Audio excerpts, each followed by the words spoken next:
اهلا وسهلا بحضراتكم في حلقة جديدة من على قناة من قلب التاريخ. في التاريخ المصري القديم في اسماء كتيرة خلدتها النقوش والمعابد، لكن هناك اسم واحد بيظل حتى اليوم لغز لا يحل.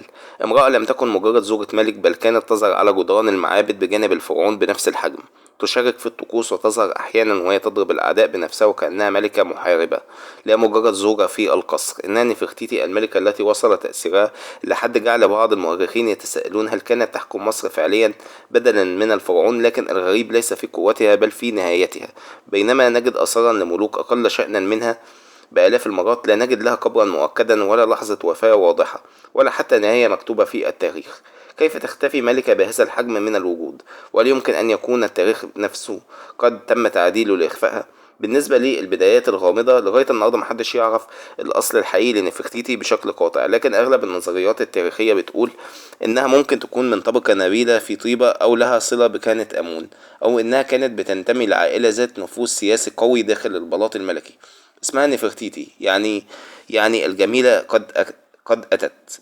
والاسم ده غير عادي، بل يوحي أن دخولها للعالم الملكي كان حدث بحد ذاته، وكان ظهورها كان مقدر له أن يغير التاريخ.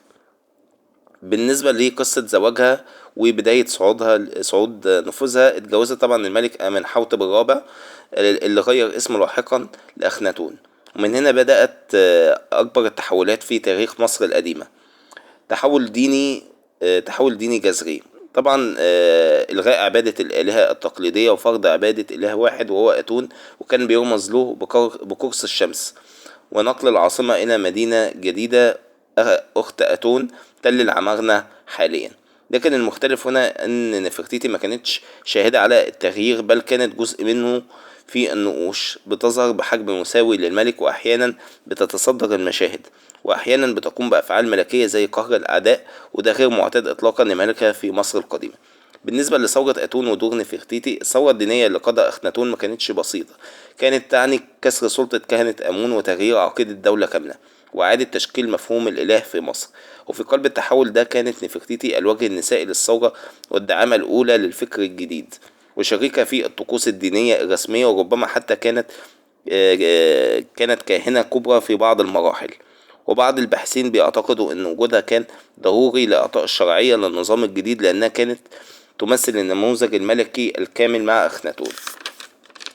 بالنسبة لحياتها داخل القصر والأمومة، أنجبت نفرتيتي عدة بنات، منهن الأميرة ميرت أمون، والأميرة عنخس إن با أتون، وأخريات من الأميرات. لكن الأزمة الكبرى كانت في عدم وجود وريث ذكر واضح منها للعرش، والأمر ده كان له تأثير سياسي خطير لاحقا على استقرار الحكم.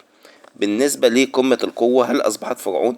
في آخر سنوات حكم أخناتون تظهر أدلة غامضة جدا. بعض النقوش بتشير إلى أن نفرتيتي بدأت تأخذ أدوار ملكية أكبر، وربما حكمت كوصية أو شريكة حكم كاملة. وهناك نظريات بتقول إنها غيرت اسمها الملكي لاحقا، بل وهناك فرضيات تربطها بشخصيات حكمت بعد أخناتون مباشرة، لكن دون دليل حاسم، والتاريخ بيدخل في منطقة ضبابية جدا لا إجابة مؤكدة.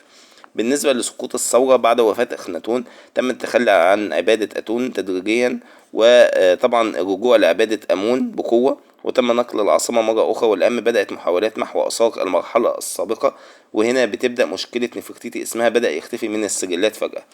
بالنسبة للاختفاء الغامض، نفرتيتي بتختفي تماما من التاريخ المكتوب، لا قبر واضح ولا طبعا سجل وفاة، لا نهاية مؤكدة. وتبدأ نظريات كذا نظرية. نظرية الوفاة الطبيعية انها ماتت واتدفنت لكن قبرها لم يكتشف، وفي نظرية التهميش السياسي انه تم ابعادها بعد سقوط ثورة اخناتون، وفي نظرية تغيير الهوية انها حكمت باسم اخر في اخر حياتها، وفي نظرية المحو التاريخي انه تم حذف اسمها من السجلات. لكن لغاية دلوقتي لا يوجد دليل نهائي لأي سيناريو.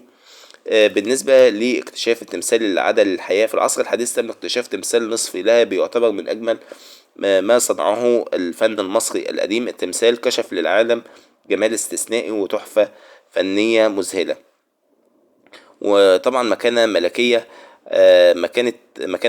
عالية جدا، مكانة ملكة عالية جدا. لكن رغم كل ده التمثال لم يجيب على السؤال الحقيقي: أين اختفت الملكة؟